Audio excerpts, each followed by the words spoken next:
தந்தை, மகன், தூய ஆவியாரின் பெயராலே ஆமென். இயேசு கிறிஸ்துவின் அன்புமிக்க சகோதர சகோதரிகளை உங்கள் அனைவருக்கும் கிறிஸ்து இயேசுவின் அன்புக்கான வணக்கத்தை தெரிவித்துக் கொள்கின்றேன். இன்று நற்செய்தி பாகமானது மத்தேயு நற்செய்தி 22ஆம் அதிகாரம் 34 முதல் 40 வரை உள்ள திருவாக்கியங்கள். குறிப்பாக 34:5-6. அவர்களிடையே இருந்த திருச்சட்ட அறிஞர் ஒருவர் அவரை சோதிக்கும் நோக்குடன், போதகரே, திருச்சட்ட நூலில் தலை சிறந்த கட்டளை எது என்று கேட்டார். அவர் சோதிக்கும் நோக்கத்துடன் அவன் கேட்குற கேள்வி, தலை சிறந்த கட்டளை எது என்று. அன்பார்களே, இதே மாதிரி தான் நீங்களும் நானும் இருக்கின்றோம். இங்கே இயேசு சதுசேயருடைய வாயை அடைத்தார். அந்த விஷயமானது எல்லோருக்கும் பரவுகிறது. பரிசேயர் வருகின்றார். ஹீரோ, நம்மளையும் பார்ப்போமே, நம்மளும் பேசி பார்ப்போமே என்று சொல்லிக்கொண்டு சோதிக்கும் நோக்குடன் இதை வருகின்றார். இந்த ஒரு மனநிலை நம்மிடத்தில் உண்டு. இங்கு அருத்தந்தையர்களோ அல்லது மற்ற நபர்களோ, ஆலய காரியங்களில் ஈடுபடுகிறவர்களோ அல்லது பல நல்ல காரியங்கள் செய்கிறவர்களிடத்தில் ஏதோ வாக்குவாதத்தில் நாம் ஏற்பட்டு கொண்டிருக்கின்றோம். நன்மைக்காக அல்ல, மாறாக அவனை எப்படியாவது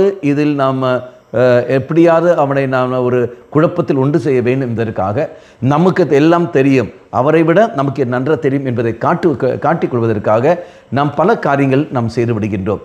அது பங்காக இருக்கட்டும், அது குடும்பமாக இருக்கட்டும், சமுதாயமாக இருக்கட்டும். எப்படி இந்த பதிலும் மக்களே நாம் பார்க்கின்றோம், அது அகங்காரத்துடைய செயல்பாடு, அது பிசாசுடைய செயல்பாடு. எல்லோருக்கும் எல்லாம் தெரியும் என்ற அவசியம் என்பது இல்லை. ஆனால் இங்கு சோதிக்கும் நோக்கத்துடன் வருகின்ற சமயத்தில் அவன் தெய்வத்திடத்த சந்நிதியில் அவன் போகின்ற பொழுது இறைவன் தக்க பதிலை அவனை கொடுத்து வாயடைப்பதை நாம் அவனை பார்க்கின்றோம். ஆனால் நீங்கள் நானும் தயாரிப்பில்லாத காரணத்தினால் அங்கு நாம் ஒருவேளை நாம் சோர்ந்து போயிடுவோம். அந்த சமயத்தில் 4 பேர் நம்மளை சோதிக்கும் நோக்குடன் கடந்து வருகின்ற பொழுது, கேள்விகளை கேட்கின்ற சமயத்தில் நமக்கு சரியான விதத்தில் பதில் தெரியாத பொழுது நாம் சோர்ந்து போகாமல் தூய ஆவியின் துணையை நாம் நாடுகின்ற பொழுது அந்த ஆவியானவர் தக்க பதிலை இதன் நம்முடைய நாவில் நமக்கு தருவார். நம்முடைய புத்தியில் செயல்படுவார். அது வழியாக நம் நாவில் வார்த்தைகளாக கடந்து விடும்.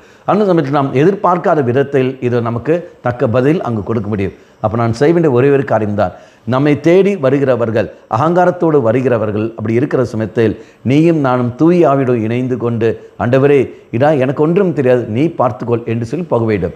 2வது, நாம் இந்த மாதிரி காரியத்தில் ஈடுபடாமல் இருக்க வேண்டும். அகங்கார செயலோடு எனக்கு எல்லாம் தெரியும், மற்றவர்களிடம் எனக்கு நன்றாக தெரியும் என்று சொல்லிக்கொண்டு மற்றவர்களை குழப்பத்தில் உண்டு செய்கிற நிலைக்கு நீங்கள் நானும் போகக்கூடாது. அப்படி நாம் போனோம் என்றால் தெய்வம் தந்த கிருபையை நாம் நஷ்டமாக்கி கொள்வோம். தீமையும் நமக்குள் குடிக்கொண்டிருக்கும். கண்களை மூடிக்கொள்வோம். தெய்வமே, எனக்கு எல்லாமே நீ தந்த கிருபைதான். அறிவும் அந்தஸ்தெல்லாம் நீ எனக்கு தந்த கிருபைகள்.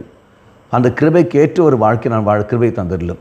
நன்மை மட்டுமே துய்த்து கொண்டு, நன்மை மட்டுமே செய்து கொண்டு வாழக்கூடிய வரத்தை எனக்கு தந்துடலும்.